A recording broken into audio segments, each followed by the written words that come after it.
Pessoal, tudo bem? Vamos aqui resolver mais questões do concurso de Tianguá, da banca Consulpan, que foi no último domingo, dia 18 de maio. Tá? Eu fiz um vídeo anterior resolvendo uma das questões que caiu na prova do agente comunitário de saúde.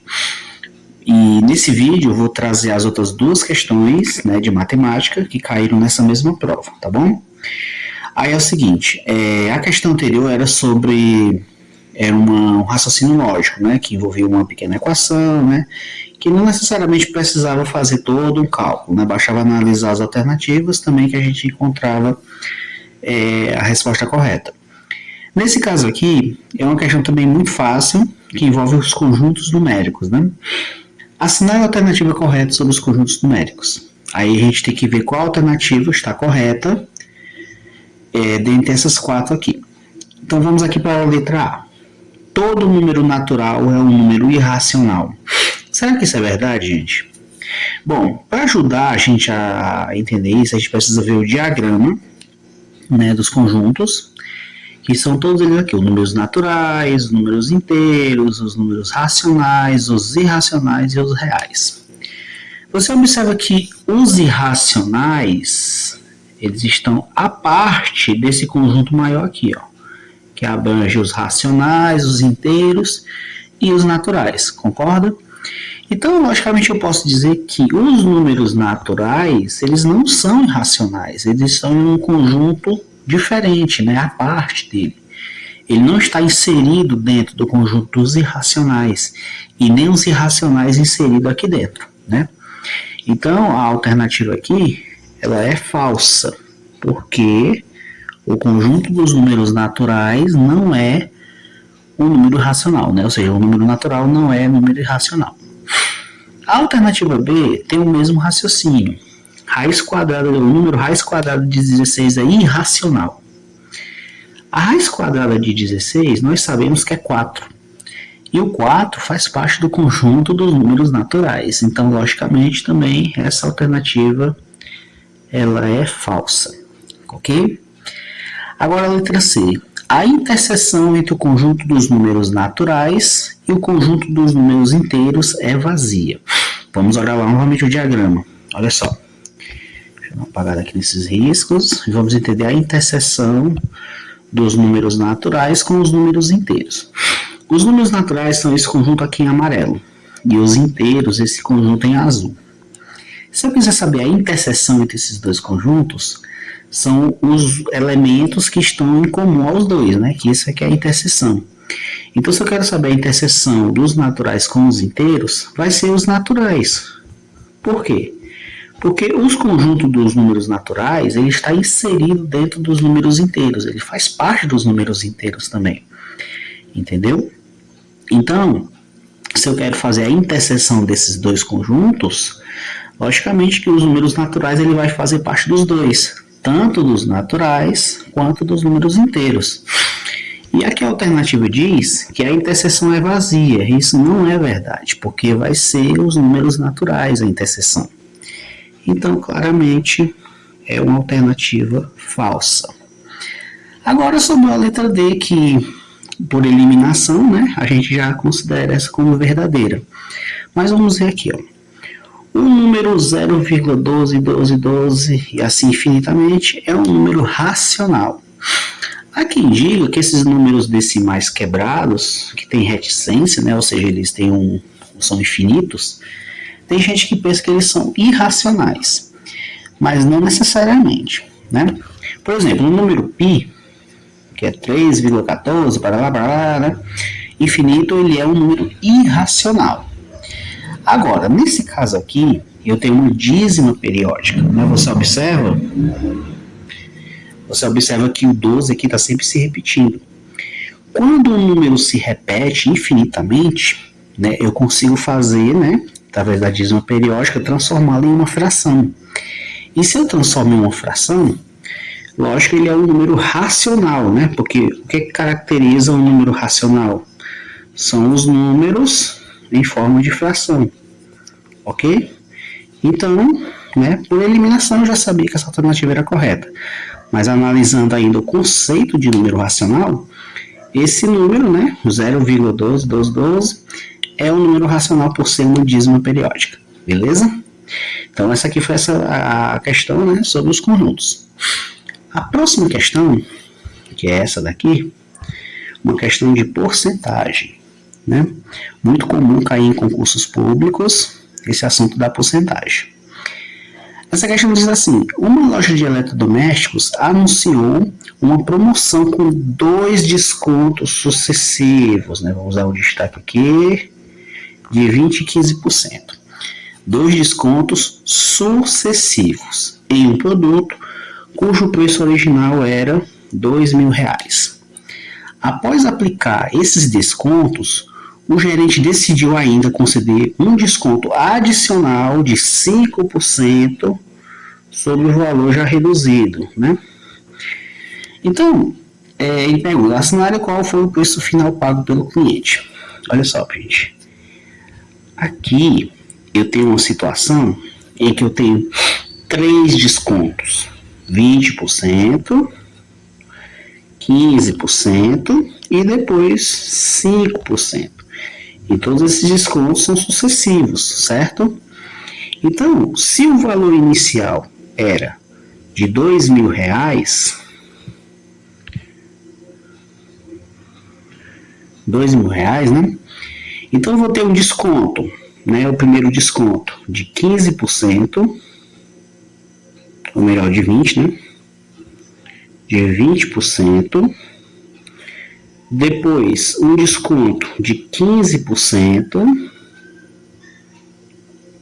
E depois, um desconto de 5%, certo?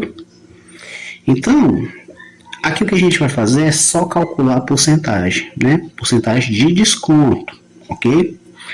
Então, vamos lá. Se o valor inicial era 2.000, esse 20% aqui, ele equivale a 20, deixa eu melhorar aqui, a 20 sobre 100, tá? Eu nunca uso a forma assim, entendeu? Desse jeito, eu sempre uso ou forma fracionária ou forma decimal, que é essa daqui. Eu dividi 20 por 100, que dá 0,2.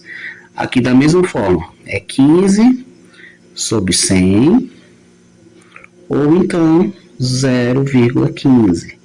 É sempre importante a gente entender essas notações aqui da porcentagem, tá?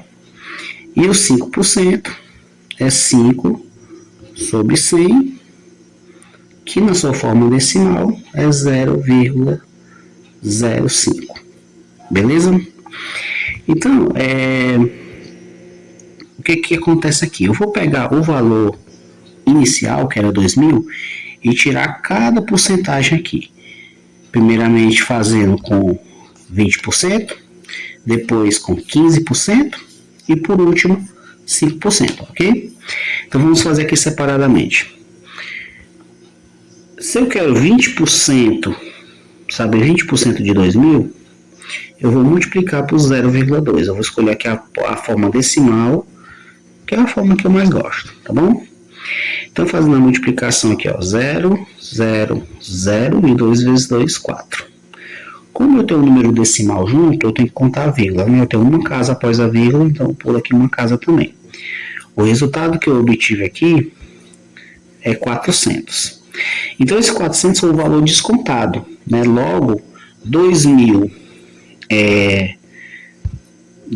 menos esse 400 vai resultar em quê? Vai resultar em 1.600. Então, com o primeiro desconto, o valor desse produto passou a valer R$ 1.600.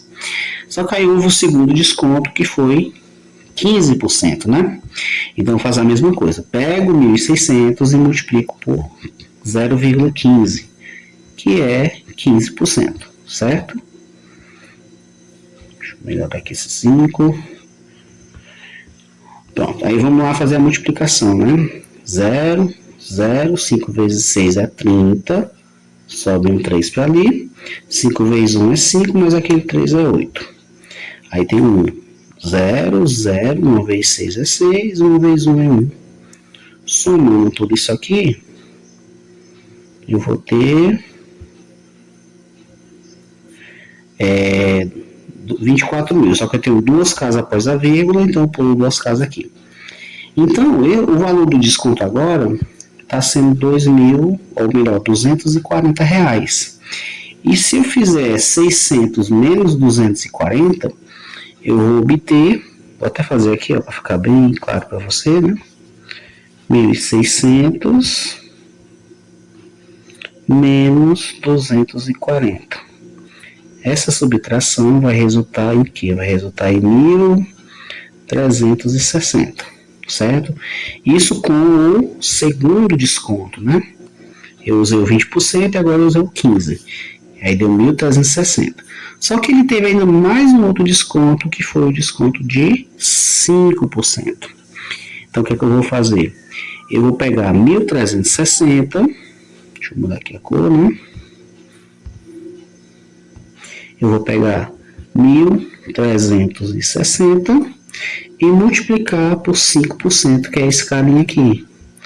0,05. Beleza? E aí, fazendo a multiplicação, fica 5 vezes 0 é 0. 5 vezes 6 é 30, sobe 3.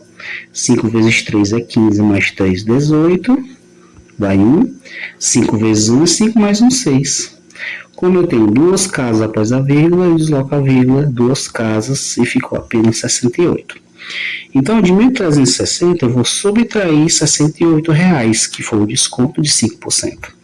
Então, isso vai ser, 1.360 menos R$ 68. E aí, fazendo aqui a conta, né? Dá 2, 7 para 16 dá 9, 2 e 1.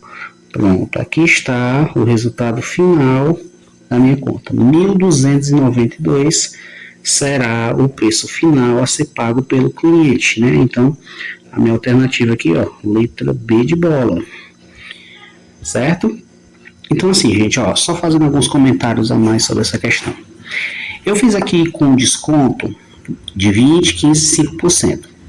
Só que eu poderia ser mais direto, certo? Eu poderia fazer assim, só para poder deixar o vídeo mais completo, né? Nesse primeiro desconto, aqui, eu poderia fazer assim. Se o total, que é 100%, certo? Agora aqui, 100% que é o total, e eu tirei 20, né? 20%. Então, nesse primeiro desconto, o valor pago foi 80%, concorda? 80%. Esse 80% é justamente o valor do primeiro desconto, que foi 1.600, ok? Eu poderia multiplicar o 2.000 por 0,8 ou 80 sobre 100, que eu chegaria diretamente no valor 1.600 sem precisar subtrair novamente. E aqui da mesma forma. Aí o valor total passou a ser 1.600, aí eu tirei 15%, né? E 100% menos 15 resulta em 85%, né? E aí eu poderia fazer a multiplicação, né, por 0,85, que já chegava direto no valor 1.360, que foi aqui, né, o meu segundo desconto, ok? E aí no final eu multiplicaria, né, por quanto, né? Se é 100%, que seria o total depois desse desconto, né? No 0,5, 5%, eu teria o seguinte, eu teria 100% menos 5%, que foi o terceiro e último desconto, né? E no caso seria 95% do valor obtido desse segundo desconto, que foi 15%. Então, eu multiplicaria o valor por 0,95, que o valor aqui foi 1.360, se eu multiplicar por 0,95, eu vou obter esse valor aqui, 1.292. Ok? Então, é uma outra forma da gente fazer essa questão, né? Aí fica a seu critério, né? Escolher qual lado mais que você está mais familiarizado ou a parte que você acha mais fácil, tá bom? Então, essas foram as duas questões da prova. do agente comunitário de saúde, mais aquela outra do vídeo anterior, né, que foram 3. E aí teve também a prova do agente de Neemias, que teve 2 questões de matemática, e as 2 questões eram de regra de 3. Eu vou trazer no próximo vídeo, tá? Vou já gravar ele aqui e postar aqui no canal, ok? Então é isso, gente, né? Espero que tenham gostado dessas 2 resoluções e até os próximos vídeos.